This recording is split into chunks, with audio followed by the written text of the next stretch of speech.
Assalamualaikum dan selamat sejahtera. Apa khabar murid-murid? Diharapkan semua murid dalam keadaan sihat sejahtera. Saya, Cikgu Afan akan mengajar kalian subjek bahasa Melayu yang bertajuk Sang Kutu.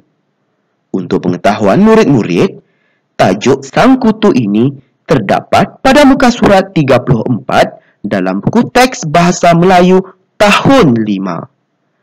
Diharapkan semua murid sudah pun bersedia untuk mengikuti pembelajaran pada hari ini.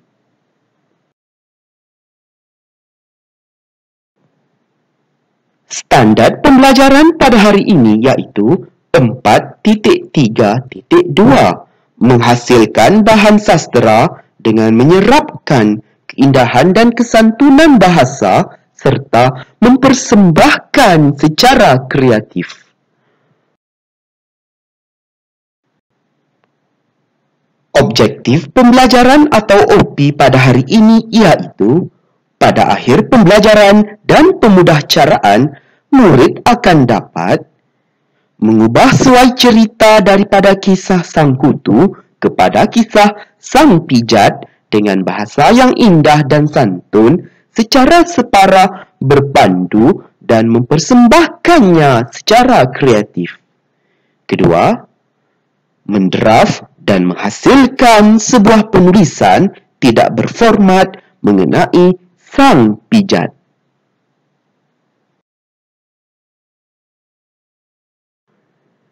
Kriteria kejayaan atau KK pada hari ini iaitu murid berjaya membaca dan menjelaskan sebuah teks petikan mengenai pembayaran dalam talian untuk memindahkan 5 maklumat dalam bentuk peta alir mengikut urutan yang betul. Kedua, murid berjaya mencatat 5 maklumat daripada sebuah teks petikan mengenai pembayaran dalam talian dalam bentuk peta alir mengikut urutan yang betul. Kriteria kejayaan atau KK pada hari ini iaitu murid berjaya mengubah suai cerita daripada kisah Sang Kutu kepada kisah Sang Pijat dengan bahasa yang indah dan santun secara separa berpandu dan mempersembahkannya secara kreatif. Kedua, murid berjaya mendraft dan menghasilkan sebuah penulisan tidak berformat secara berperenggan mengenai Sang Pijat.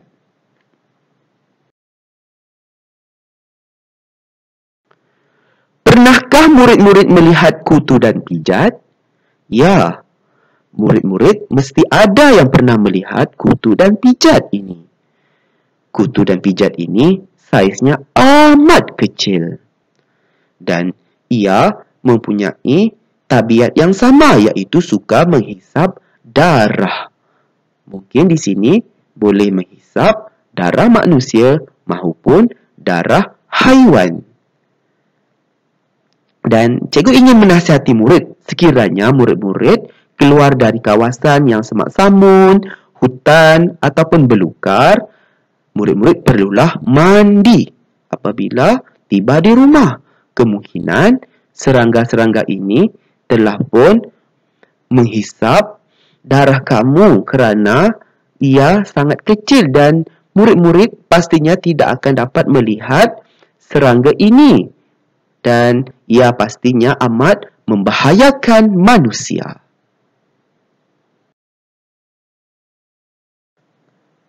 Mari kita sama-sama membaca cerita mengenai kisah Sang Kutu dengan sebutan dan intonasi yang betul. Farisha sedang membaca buku cerita tentang kutu. Pada suatu hari, Syukri menggaru-garu kepalanya. Ibunya menyuruh Syukri mencuci rambut apabila mandi. Setelah mencucinya, kepala Syukri masih gatal dan dia berasa tidak selesa. Pada malam itu, "Wahai Sang Kutu sekalian, bagaimanakah kamu boleh tiba di sini?" "Maaf, Kami dari kepala kawan Syukri. Semasa di sekolah, Syukri menggunakan sikat rambut kawannya.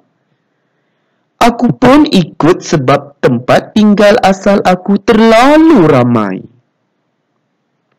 Wah, semakin ramai anggota kita. Mari kita jelajah ke kawasan yang luas, bak lautan ini. Tiba-tiba,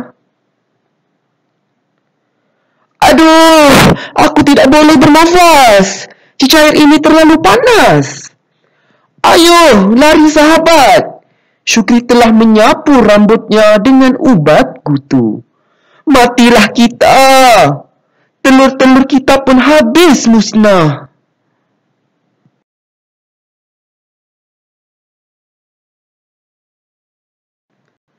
Seronok tak cerita tadi murid-murid?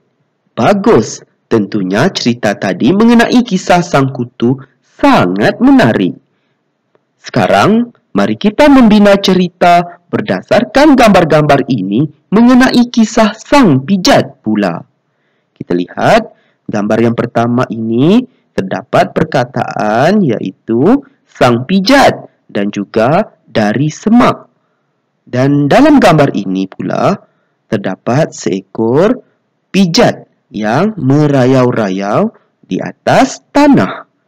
Sekarang, mari kita lihat frasa yang cikgu nyatakan di sini untuk dijadikan sebagai ayat. Dan ayat ini dapatlah murid-murid menjelaskan dan juga menghuraikan gambar tersebut. Mari kita lihat frasa yang pertama, iaitu sang pijat. Ayatnya, pada suatu hari, sang pijat merayau-rayau mencari makanan. Kita lihat frasa yang kedua, dari semak. Fitri seorang kanak-kanak yang keras kepala baru keluar dari semak selepas bermain-main dengan rakannya. Dan kita lihat frasa yang ketiga iaitu terbau darah. Kita lihat ayatnya. Sang pijat terbau darah manusia yang melalui kawasan semak itu ibarat langkah kanan.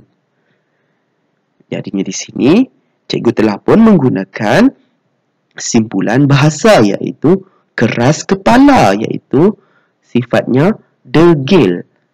Dan di sini, langkah kanan bermaksud sesuatu yang sangat menguntungkan seseorang ataupun bernasib baik.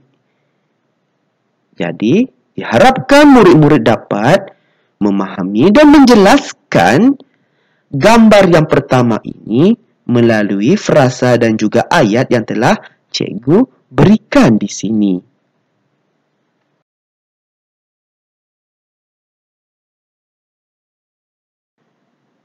Sekarang, mari kita lihat dan meneliti gambar kedua ini pula, iaitu gambar sang pijat yang sedang menghisap darah.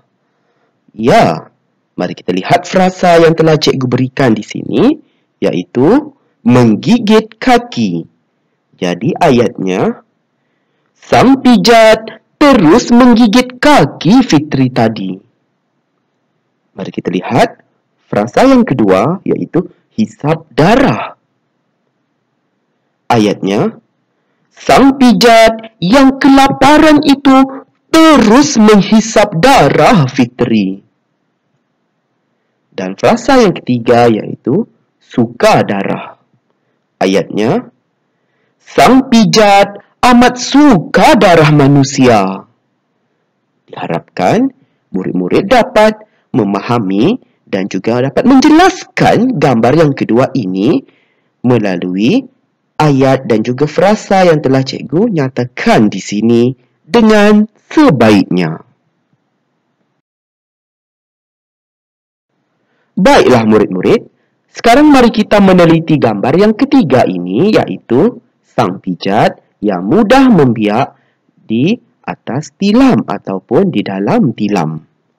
Mari kita lihat frasa dan juga ayat yang sesuai untuk kita menjelaskan gambar yang ketiga ini. Kita lihat frasa yang pertama iaitu selepas bermain. Ayatnya, Fitri yang keletihan selepas bermain dengan rakannya lalu tidur di atas tilamnya. Kita lihat frasa yang kedua, menjadikan tilam. Sang pijat telah menjadikan tilam Fitri sebagai habitatnya. Dan kita lihat frasa yang ketiga pula iaitu mudah membiak. Ayatnya, hari demi hari, sang pijat amat mudah membiak di dalam katil Fitri. Diharapkan murid-murid dapat menjelaskan dan dapat mengetahui gambar yang ketiga ini melalui frasa dan juga ayat yang telah cikgu bantu ini.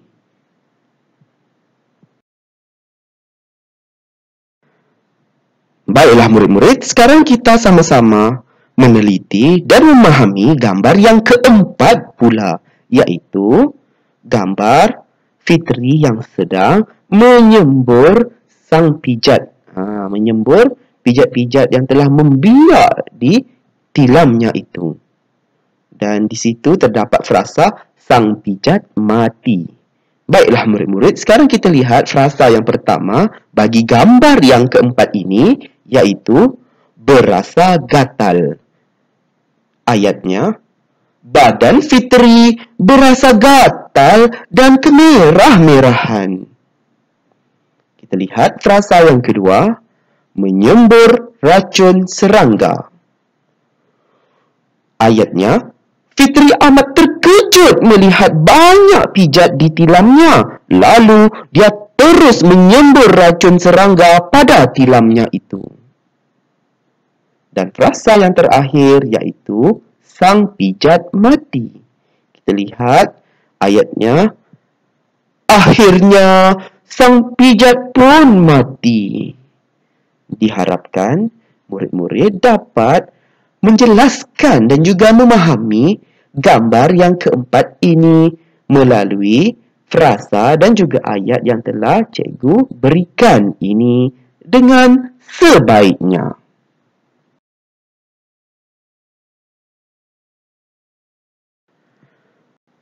Kini tiba masanya untuk murid-murid tuliskan sebuah penulisan yang bertajuk Sang Pijat berdasarkan ayat yang telah kamu bina tadi dalam buku penulisan.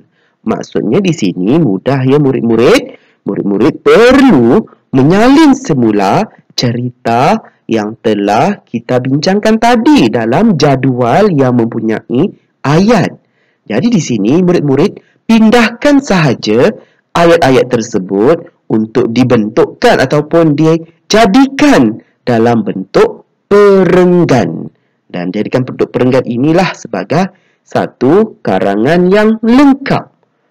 Jadi di sini murid-murid lihat ya, P1 merujuk kepada perenggan 1. P merujuk P perenggan 1 iaitu gambar 1. Jadi murid-murid nak buat perenggan 1 ini, murid-murid rujuklah gambar yang pertama tadi.